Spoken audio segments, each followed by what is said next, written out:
हम सब के हजारों डर होते हैं, जैसे भूत, प्रेत।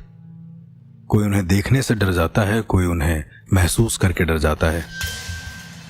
कभी कभी किसी किसी को फोबिया भी होता है। अब मुझे ही ले लीजिए, मुझे जैसे बचपन में जोकर से फोबिया था, लेकिन इन सारे फोबियाज में एक बहुत ही ज्यादा अजीब फोबिया होता है। वो होता है पानी का। पानी से डर एक बहुत बड़ी चीज होती है। सुनने में बहुत आम सा लगता है, लेकिन अगर किसी को पानी से डर लगता है तो वो शायद किसी घाट पर उतर कर स्नान भी ना कर पाए। वो शायद बहुत ज्यादा पानी देखकर डर जाए। मैं बात कर रहा हूं पानी के प्रेत की। ऐसा ही एक वाकया हुआ था मेरे गांव में। मैंने अपनी मां से सुना था और इसे मुझे एक्सपीरियंस करना था कि आखिर ऐसा क्या है पानी में। मैं कभी किसी ऐसे केस में नहीं उलझा जहां पर कोई पानी का भूत आकर मेरे सामने आ गया हो। मैंने एक मूवी देखी थी, द रिंग। उसमें एक औरत होती है, वो कुएं से निकल कर आती है, धीरे धीरे वो टीवी तक आती है और फिर वो सामने आ जाती है। अब ये डर मुझे बार बार था कि क्या सच में ऐसा हो सकता है कि पानी बहुत ज्यादा डराए। मुझसे मेरी माँ ने बोला कि तुम्हें अपने गांव जाना है, वहां पर शायद बुआ को कुछ सामान वगैरह देना था। रास्ते भर मेरे दिमाग में वो पानी का प्रेत चल रहा था, क्योंकि मेरी माँ ने एक कहानी सुनाई थी कि करीबन 30 से 40 साल पहले गांव में बहुत सारे लोग जो है वो एक साथ बैठा करते थे। अचानक से क्या हुआ कि एक दिन एक आदमी उठता है और जो सरपंचों की टोली होती है उनसे कहता है कि वो नहाने जा रहा है, और वो भागते हुए जाता है पास में जो नदी होती है उसमें जाके वो नहाने लगता है। सब लोग वहीं बैठकर देख रहे होते हैं और सबसे कहता है कि अब मैं दोबारा जन्म लेकर आऊंगा। लोग समझते हैं कि ये सब मजाक है, लेकिन वो इंसान उस पानी में धीरे धीरे गायब होने लगता है, ऐसे जैसे उसको कोई खींच रहा हो या फिर वो खुद जल समाधि लेना चाहता हो। पहले तो लोगों ने मजाक में लिया, लेकिन जब वो पानी से बाहर आया ही नहीं तो सारे गांव वाले उसके पास चले गए और उसकी मरी हुई बॉडी पानी के किनारे आ चुकी थी, जिसमें पूरी तरीके से पानी भर गया था, लेकिन उसके शरीर में एक बड़ी अजीब सी निशानी थी। उसके बाएं हाथ पर एक लंबा सा एक निशान था, शायद ब्लेड से किसी ने काटा हो, और उसके अलावा उसकी पूरी बॉडी में पानी भरने के कारण उसका शरीर लाइट नीला पड़ चुका था। सारे लोग इस बात से हैरान थे।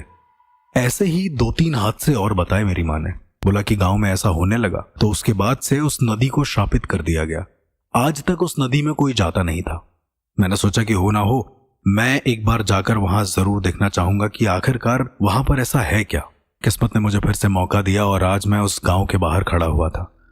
जैसे ही मैं वो गांव पहुंचता हूं, मैं क्या देखता हूं कि 2 लाशें एक साथ मेरे सामने से जा रही हैं। आमतौर पर आपने किसी की मिट्टी उठते हुए देखा होगा या फिर किसी के अंतिम संस्कार में अगर देखा होगा तो एक, उससे ज्यादा नहीं। पहली बार मैं कोई 2 अंतिम संस्कार की जो क्रिया करी हुई लाशें हैं वो मेरे सामने से जा रही थी, मैं उसे देख रहा था। मेरे लिए थोड़ा शॉकिंग था। मुझे लगा शायद एक ही परिवार के 2 लोग मर गए होंगे, इस वजह से साथ में ले जाया जा रहा हो। मैंने पूछा भी, क्योंकि गांव बहुत छोटा था तो अक्सर लोग मेरे मम्मी को और मेरे नाना को जानते थे। मैंने पूछा कि यहाँ पर क्या हो रहा है, तो उन्होंने कहा कि बुढ़वा ने इसे मार दिया है, अब इसे जलाएंगे नहीं, अब इसे दफना देंगे। मैं समझा नहीं। मैंने सोचा कि इनसे पूछ ही लेते हैं कि वो भूत जो नदी के आसपास रहता है उसने तो नहीं मारा। मैं जैसे ही पूछता हूं, सामने खड़ा इंसान बिल्कुल सूनी नजरों से मुझे देखने लगता है, ऐसे जैसे मैंने उससे कोई बहुत ज्यादा गंभीर बात कह दी हो। वो अपने मुंह पर धीरे से हाथ रखता है और मुझे चुप रहने के लिए कहता है। शायद वहां पर इसका नाम लेना भी बहुत ज्यादा गलत था। खैर, मैं अपनी बुआ के घर में आता हूं। मैं उनसे पूछता हूं कि यहाँ पर क्या हो रहा है, ये 2 मिट्टियां जा रही थी आसपास। तो मेरी बुआ कहती हैं कि बुढ़वा फिर से आ चुका है, बुढ़वा को आए हुए 1 साल हो गए। मैं समझा नहीं। मैंने उनसे पूछा कि क्या है ये बुढ़वा, आप अगर मुझे उसके बारे में बताएं। तो वो कहती हैं कि पानी का प्रेत जो हमेशा पानी के आसपास रहता है।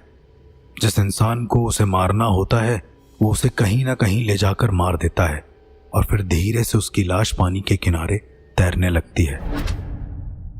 मैंने उनसे तुरंत बढ़ के ये पूछ लिया कि क्या आप उसी लाश की बात कर रहे हैं जो मेरे सामने से गई थी, या फिर जिसके बारे में मम्मी ने बताया था कि आज से करीब 30-40 साल पहले एक आदमी का हाथ कटा था।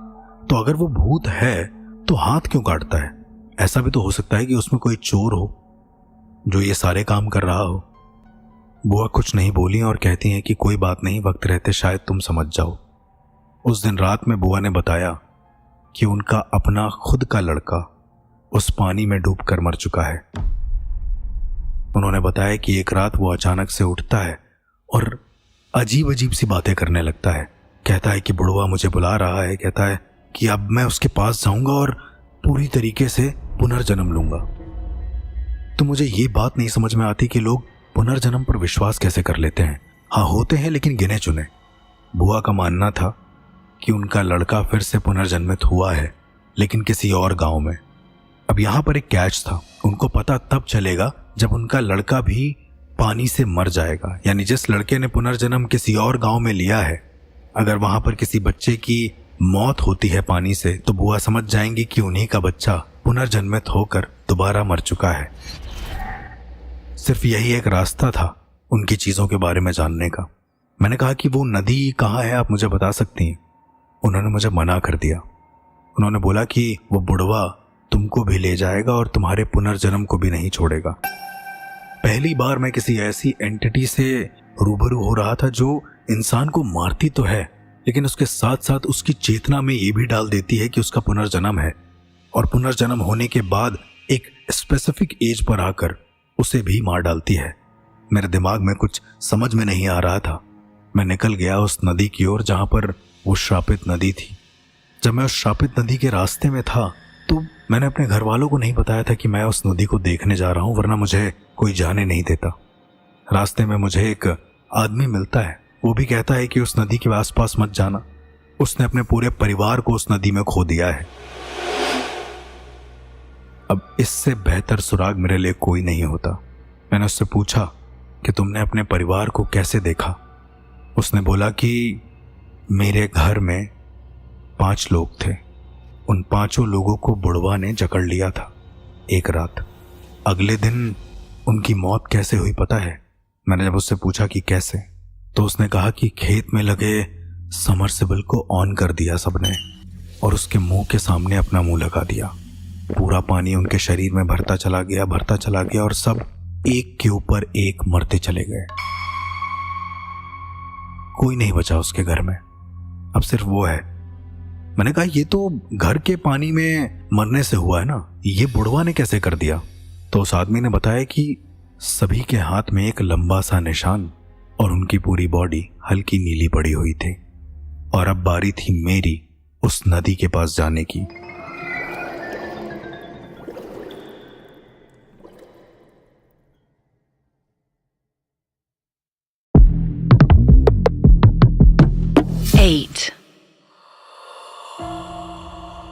भूत प्रेत जिन जिन्नात जैसी दुनिया में अगर आपका सामना एक ऐसे डर के साथ हो जो डर स्वयं एक प्रेत में कन्वर्ट हो जाए तो बड़ा अजीब होता है। पानी का डर ऐसा ही डर होता है जो बहुत ज्यादा भयावह होता है, और मुझे कुछ हद तक ये था। अपने बुआ के यहाँ जाने पर मुझे पता चलता है कि एक श्रापित नदी है जिसमें बुढ़वा का प्रेत रहता है। बुढ़वा बेसिकली एक जल प्रेत होता है जो अक्सर नदियों में पाया जाता है। मेरी बुआ ने बताया कि उन्होंने अपना खुद का लड़का उसके अंदर खो दिया है और वो पुनर्जन्म लेकर जहां जन्मा वहां पर भी बुढ़वा ने उसे मार दिया। मतलब कि एक ऐसी आत्मा, एक ऐसी एंटिटी जो बार बार आपको पुनर्जन्म लेने पर मजबूर करे और जो ये आपको चेता दे कि आपका पुनर्जन्म होने वाला है। उसके साथ ही साथ वो आपके हर एक जन्म में आपको पानी से ही मारेगा। ऐसे होते हैं बुढ़वा प्रेत। आखिरकार आज मैं उस नदी की तरफ जाने वाला था जो नदी बुढ़वा प्रेत को अपने अंदर समाई हुई थी। मेरी बुआ ने मुझे मना भी करा था कि वहां पर नहीं जाना है, पर फिर भी पैरानॉर्मल को जानने के विषय में जब मैं निकला था तो मुझे इस बात का जरा भी डर नहीं था कि मुझे कुछ होगा, क्योंकि मेरे ऊपर मेरे गुरु का हाथ था, गुरु का आशीर्वाद था। उसके बाद मैं बुआ को बिना बताए सीधा चल दिया उस नदी की ओर जहां पर बुढ़वा रहता था। रास्ते में कई लोग मुझे मिले। एक इंसान मुझे मिला जिसका पूरा परिवार बुढ़वा ने खत्म कर दिया था। उसने मुझे आगाह भी किया कि नहीं जाना है, पर फिर भी मेरा दिल किया कि मुझे इस राज को तह तक जानना है। इस वजह से अब मैं उस नदी के सामने खड़ा था जिस नदी में बुढ़वा का वास था। लोगों ने कई सारे वहां पर तार लगा रखे थे ताकि उस पार कोई जा ना सके। मैंने किसी तरीके से उन तारों को काटा और उसके पार चला गया। नदी के किनारे खड़े होकर मुझे ऐसा लगा कि यहां पर एक नहीं, एक से ज्यादा आत्माएं हैं, लेकिन सारी की सारी परेशान हैं। ऐसा लग रहा था कि सब मुझसे कुछ कहना चाहती हैं। वो चीख चीख कर ये कह रही हूं कि यहां पर बहुत खतरा है। पर अगेन एक और चीज मेरे दिमाग में आई। इतनी शांति तो अक्सर ऐसे घाटों पर होती है जहां पर कोई भी आत्माएं नहीं होती हैं। ये डुअल कॉन्फ्लिक्ट मेरे दिमाग में बार बार आ रहा था कि मैं आखिर उस नदी के पास जाऊं या फिर ना जाऊं। लेकिन उसके बाद मैं उस नदी की तरफ चल दिया। नदी में जाकर मैंने देखा कि बिल्कुल शांत सी नदी है। वहां की मछलियां भी बिल्कुल शायद मर सी गई हैं। हल्की हल्की काई जमी है किनारों पर और बैठने के लिए 2-3 अलग अलग स्पॉट बने हुए हैं जहां पर आप बैठकर आराम से पैर डालकर नदी में अपना देख सकते हैं पेड़ और पौधों को। मैंने भी वही किया, ये जानते हुए भी कि इसमें बुढ़वा का वास है। मैंने उस नदी में अपने पैरों को डालकर थोड़ी देर इधर उधर देखना चाहा। हो सकता है कि ये मेरा वहम हो, लेकिन जैसे ही मैंने नदी के अंदर पैर डाला मुझे मेरे रुद्राक्ष के अचानक से खनकने की आवाज आई।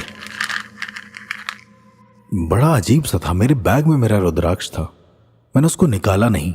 मुझे लगा कि हो ना हो शायद रुद्राक्ष कोई संकेत दे रहा हो, लेकिन मेरे अपने खुद के सेंस वहां पर किसी भी तरह का संकेत नहीं दे रहे थे।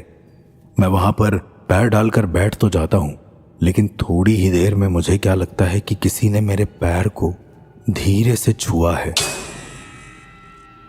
मैं अपने पैर को निकाल कर देखता हूं तो वहां पर कुछ नहीं होता। इवन पानी के अंदर भी पानी इतना साफ होता है कि उसमें चल रही मछलियां भी साफ साफ दिख जाती हैं। कभी कभार मछलियां जब आपको छू कर जाती हैं तो आपको हल्की सी सेंसेशन जरूर होती है, लेकिन वो भी नहीं हुई। वहां पर मछलियां भी नहीं थी। मैंने फिर से उसमें पैर डाला और इस बार अचानक से मुझे लगा किसी ने मेरे पैर को जोर से पकड़ लिया है। मैं जब नीचे झांक कर देखता हूं तो नीचे कुछ नहीं होता। इतनी देर में मुझे जोर से किसी के चिल्लाने की आवाज आती है, बचाओ, बचाओ मुझे, बचाओ। मैं जैसे ही अपना मुंह ऊपर करके देखता हूं तो मैं क्या देखता हूं कि एक आदमी है जो पानी के अंदर धीरे धीरे धंसता चला जा रहा है और वो बार बार चिल्ला रहा है बचाओ। पर एक सबसे ज्यादा अजीब सी चीज ये थी कि उस इंसान का शरीर हिल नहीं रहा था। वो बिल्कुल स्ट्रेट था, ऐसे जैसे उसको किसी ने पूरी तरीके से जड़ कर दिया हो। स्तंभन नाम की कई सारी ऐसी क्रियाएं होती हैं जिसमें आप इंसान की बुद्धि के साथ साथ उसके पूरे शरीर को इस तरीके से जड़ कर सकते हैं कि वो हिले ना। पर जल स्तंभन कौन करेगा यहां पर, वो भी इस गांव में जहां पर किसी को तंत्र का नॉलेज भी नहीं है। अक्सर हम जैसा सोचते हैं उसका डबल या ट्रिपल हमारे सामने हो रहा होता है और हमें खुद को नहीं पता होता है। मेरे सामने एक ऐसा शख्स मौजूद था जो शायद जल स्तंभित हो गया था। जब मैं कहता हूं कि जल स्तंभन, इसका मतलब एक ऐसा इंसान जो पूरी तरीके से जड़ हो गया और पानी में खड़ा हो गया हो। उसकी पूरी बॉडी पानी के अंदर चली जाएगी बिना कुछ करे। जल स्तंभन करने वाले मैं सिर्फ 1-2 लोगों को जानता था, लेकिन वो पूरे विश्व में शायद 1 ही 2 हैं। तो यहां पर कौन कर रहा है ये? वो इंसान चिल्ला रहा था बचाओ बचाओ, लेकिन उसकी आंखें बिल्कुल नम थीं, ऐसे जैसे उसका मन तो चिल्ला रहा हो लेकिन उसका जो शरीर है वो ये कह रहा हो कि बिल्कुल शांत रहे और उस पानी में चलता जाए। मुझे उतना अच्छा तैरना नहीं आता था, लेकिन फिर भी मैंने कोशिश करी कि मैं उसे किसी तरीके से बचाऊं। मैं पानी से बाहर निकला और मैंने आसपास किसी रस्सी का इंतजाम किया। वहां पर एक नाव रखी हुई थी। मैंने उस नाव में लगी हुई रस्सी को निकाला और उस आदमी की तरफ फेंका। मुझे साफ साफ दिखा कि उस रस्सी ने उस आदमी को छू लिया है। फिर भी वो आदमी सिर्फ एक ही चीज कहे जा रहा था, अब बुढ़वा ले जाएगा, अब बुढ़वा ले जाएगा और कुछ नहीं हो सकता। उस आदमी को पता था कि बुढ़वा उसे ले जाएगा और वो मुझे बचाओ बचाओ करके क्या अंदेशित करना चाहता था। मैंने देखा कि वो रस्सी को पकड़ भी नहीं रहा है। मैं उसे चिल्लाता हूं, भाई तुम उस रस्सी को पकड़ लो, लेकिन उसने वो भी नहीं पकड़ी। धीरे धीरे वो आदमी मेरे सामने उस नदी में डूबता हुआ चला गया। पहले पहले तो उस पानी में बुलबुले उठ रहे थे, फिर धीरे धीरे वो बुलबुले उठना भी बंद हो गए पूरी तरीके से। मैं बिल्कुल समझ नहीं पा रहा था कि आखिरकार मैं जो देख रहा हूं ये मेरे आंखों का भ्रम है या सच में कोई आदमी था। मैं जितनी देर में ये देखता उतनी देर में मैं क्या देखता हूं कि मेरे बगल से एक औरत जो पूरी तरीके से निवस्त्र है वो भागते हुए उस नदी में कूद जाती है, और नदी में कूदते ही उसका पूरा शरीर जड़ हो जाता है। मुझे उसकी बैक दिख रही थी, वो धीरे धीरे पानी में जाती जा रही थी। पानी में जाने से पहले वो पलटी और उसने एक जरा सी भीनी सी मुस्कुराहट मेरी तरफ करी, ऐसे जैसे वो जानती हो कि वो मर जाएगी। वो धीरे धीरे पानी में उतर गई और शायद मर गई। मैं जितनी देर में ये सब चीजें सोचता, एक बच्चा जो मुझे धक्का देकर सीधा सामने वाली नदी में फिर से कूद जाता है। मैं गिर जाता हूं, लेकिन मैं देखता हूं कि वो बच्चा पूरी तरीके से नग्न है और उसके सर पर बाल नहीं है। जैसा मुंजा दिखता है ठीक वैसा ही। वो सीधा उस पानी में जाकर कहने लगा कि मेरा पुनर्जन्म होगा, और वो कूद जाता है। आप यकीन मानिए कि ऐसे एक एक करके करीबन 100 से 150 लोग मेरी आंखों के सामने कूद रहे होते हैं पानी में, और मेरे पास कोई भी चारा नहीं होता है उनको रोकने का। कोई नदी के उस पार से कूद रहा होता है तो कोई नाव से उस तरफ से आ रहा होता है और अचानक से पानी में कूद जाता है। मेरे सामने एक के बाद एक 100 मौतें लगातार हो रही थी। मैंने अपने रुद्राक्ष को भी निकाला, उससे कोशिश करा कि उन्हें रोक लूं, लेकिन आज मेरा गुरु मंत्र भी यहां पर काम नहीं कर रहा था। पता नहीं ये कौन सी व्यथा मेरे सामने हो रही थी। मैंने अपने गुरु का ध्यान करके उनसे पूछने की कोशिश भी करी, लेकिन मेरे सामने किसी भी तरह के जवाब नहीं आ रहे थे। बस आ रहा था तो खूब सारा पानी, और उन पानी में नहाए हुए कुछ इंसान जो बड़े अजीब से थे। मैं बैठा ही था कि अचानक से पानी के अंदर मुझे एक हल्की सी लेकिन दिल को दहला देने वाली आकृति दिखती है।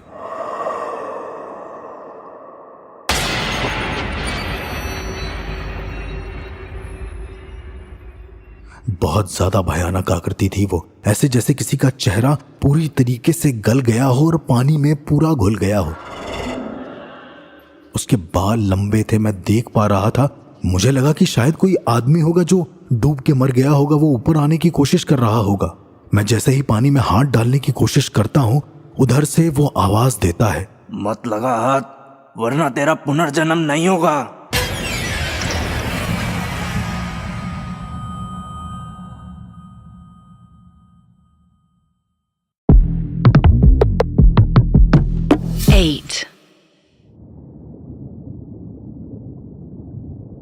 मैं बैठा ही था कि अचानक से पानी के अंदर मुझे एक हल्की सी लेकिन दिल को दहला देने वाली आकृति दिखती है।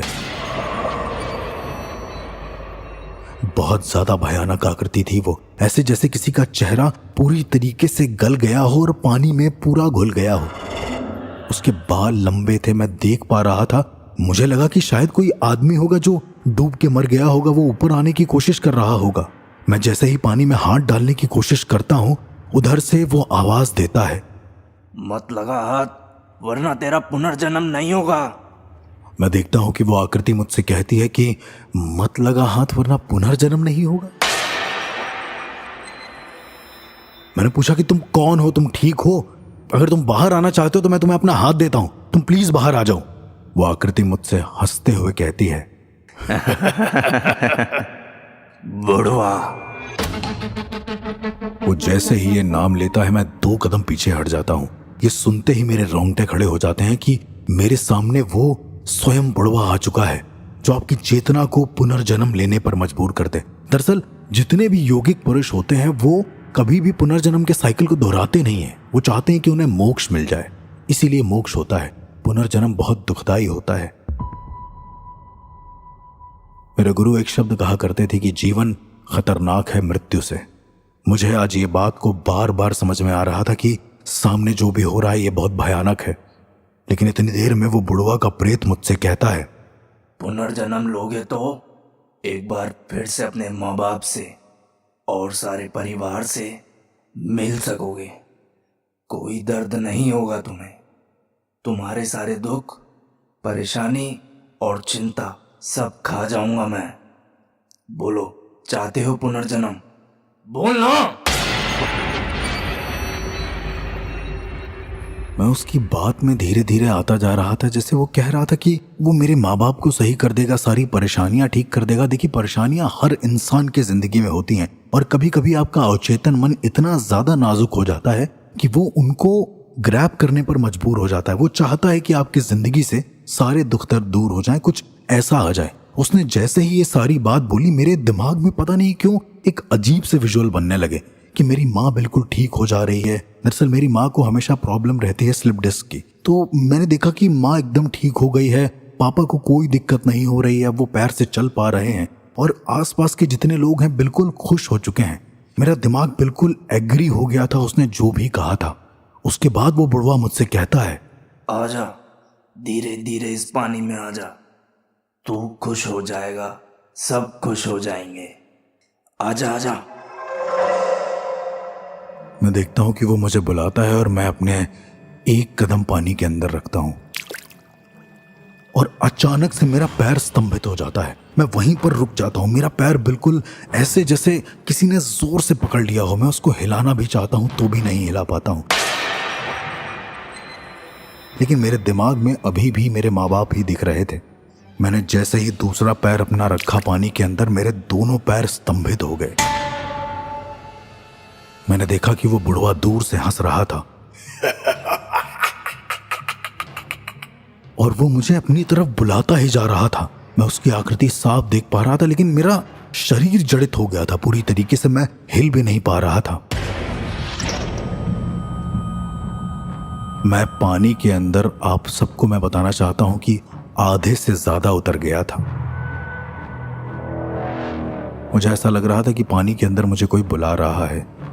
आधे से ज्यादा उतरने के बाद अचानक से किसी ने मेरे कंधे पर हाथ रख लिया। मुझे आज भी वो हाथ याद है। उस हाथ में एक रुद्राक्ष की माला थी जो शायद मेरे बैग से निकाल कर किसी ने रखी थी, मेरे सीधे कंधे पर। जैसे ही वो माला किसी ने रखी, मैं सीधा पलटकर उसकी तरफ देखता हूं और उधर से एक आवाज आती है, क्या कर रहे हो ये, बाहर आओ। मैं देखता हूं कि एक अजीब सा इंसान जो सर पे एक पगड़ी बांधे हुए है, वो कहता है कि बाहर आऊं। मेरे ही रुद्राक्ष को वो ऐसे यूज कर रहा है जैसे वो इसको यूज करना जानता हो। उसने जैसे ही ये बोला, अचानक से मेरा पैर बिल्कुल ठीक हो गया और मैं पानी के बाहर आता हूं। वो मुझसे कहता है कि मेरे साथ सीधे चलो, रुकना मत, कुछ भी हो जाए पीछे मत मुड़ना, कोई कितना भी बुलाए पीछे मत मुड़ना, मेरे साथ चलो, मुझे तुम्हारे गुरु ने भेजा है, चलो। मैं उसके साथ धीरे धीरे चल तो देता हूं, लेकिन पीछे से वो बुढ़वा कह रहा था, बोल, पुनर्जन्म नहीं चाहिए, तू जा रहा है, सुन, पुनर्जन्म ले ले, आजा आजा मेरे पास आजा। वो धीरे धीरे ये बोलता जाता है। मैं जब जब पीछे मुड़ने की कोशिश करता हूं, तब तब उसका हाथ मेरे कंधे पर और ज्यादा कसता चला जाता है। मुझे नहीं पता ये आदमी कौन था। उसके बाद धीरे धीरे जैसे ही वो मुझे उस सीमा से ले जाता है, मैं क्या देखता हूं कि पीछे वो बुढ़वा पानी के अंदर खड़ा मुझे घूर रहा होता है, ऐसे जैसे वो मुझे जिंदा खा जाएगा और मुझे अपने दोनों हाथों से बुला रहा होता है कि मैं उसकी तरफ आ जाऊं। लेकिन यह आदमी मुझसे कहता है, यहां से चलने में ही भलाई है, चलो मैं तुम्हें बताता हूं कि तुम क्यों वहां फंस गए थे, चलो। मैं धीरे धीरे उसके साथ चलता चला जाता हूं। सूर्यास्त होने को होता है। बुढ़वा की ये सारी चीजें मेरे साथ दिन में हो रही होती हैं। मेरे लिए सबसे ज्यादा ताज्जुब की बात सिर्फ यही थी। मैं उस आदमी के साथ चलता चला जाता हूं और वो जो आदमी होता है एक भीनी सी आवाज में मुझसे कहता है, मुझे तुम्हारे गुरु ने भेजा था, मैं कौन हूं तुम ये मत जानो, लेकिन तुम्हारा इस नदी के पास होना बहुत ज्यादा दर्द दे सकता है तुमको और तुम्हारे गुरु को। पहली बार कोई मुझसे ऐसे बोल रहा था जो मेरे गुरु को भी जानता था और जो मेरे रुद्राक्ष को भी अच्छे से यूज करना जानता था। मैंने उससे पूछा भी कि तुम आखिर हो कौन, आखिर तुम यहां पर कैसे आए और तुम्हारा शरीर ऐसे भीगा हुआ क्यों है। उसने हंसते हुए कहा, मैं भी बुढ़वा के शिकार में से एक हूं, मुझे भी बुढ़वा ने मार दिया है, मैं जिंदा नहीं हूं, लेकिन आज से करीब 25 साल पहले तुम्हारे गुरुदेव यहां पर आए थे और उन्होंने कहा था कि ये जो बुढ़वा है बहुत खतरनाक है। उन्होंने ही इस बुढ़वा को इस नदी में बांधा था। मेरी मौत तो हो चुकी थी, लेकिन उन्होंने मेरी आत्मा से कहा था कि आज से कुछ साल बाद मेरा एक शिष्य आएगा यहाँ पर इस चीज़ का पता करने। जब वो आएगा तो शायद बुढ़वा उसे अपने वश में कर ले। उस समय तुम अपना कर्तव्य पूरा करना। मेरी रुद्राक्ष उसके झोले में ही होगी, उसे निकाल कर उसके कंधे पर रखना। वो इन चीज़ से मुक्त हो जाएगा। ये लो तुम्हारी रुद्राक्ष। मैंने जैसे ही उससे वो रुद्राक्ष ली, मानो एक जादू हुआ, एक बड़ा ही अचंभा। उस दिन पूर्णिमा की रात थी, मुझे अच्छे से याद है, क्योंकि शाम हो गई थी लौटते लौटते। जब चांद पूरी तरीके से निकल आया, मैं क्या देखता हूं कि रुद्राक्ष मेरे हाथ में आते ही वो जो पता नहीं मेरे गुरु का शिष्य था या गुरु की चेतना, मुझे कुछ भी पता नहीं, वो धीरे धीरे उस चांद की रोशनी में बिखर जाता है, पूरी तरीके से गायब हो जाता है। जाते जाते वो एक शब्द मुझसे कहता है, मुझे मुक्त करने के लिए धन्यवाद। मेरे हाथ में मेरे गुरु का दिया हुआ रुद्राक्ष आता है और मेरे कान में मेरे गुरु के कुछ शब्द जरूर आते हैं। वो कहते हैं कि मृत्यु खतरनाक नहीं, जन्म खतरनाक है। मैं समझ जाता हूं कि ये उनका इशारा था कि मैं दोबारा उस बुढ़वा की तरफ जाऊं ही ना। मैं अपना सामान उठाता हूं और वापस अगले दिन अपने घर में आ जाता हूं। कभी कभी किसी किसी जगह को हमेशा बंधित होना ही सही होता है, किसी जगह से उस जगह को आज़ाद कराना नहीं। जैसे मेरे गुरु ने आज से 25 साल पहले उस बुढ़वा के प्रेत को रखा था। मुझे पता भी नहीं था कि वो मेरे गुरु ने ही किया हुआ है। मैं खुद को कभी कभी बहुत ब्लेस्ड महसूस करता हूँ कि मैं इस तरह के युग पुरुषों से जुड़ा हुआ हूँ। बुढ़वा की कहानी तो यहीं ख़त्म हो गई, लेकिन अपने साथ साथ सवालों का अंबार मेरे दिमाग में छोड़ गई और मैं अगले केस की ओर चल दिया। इस तरह की और कहानियों को जानने के लिए सुनते रहिए the real ghost encounters with RJ अर्श।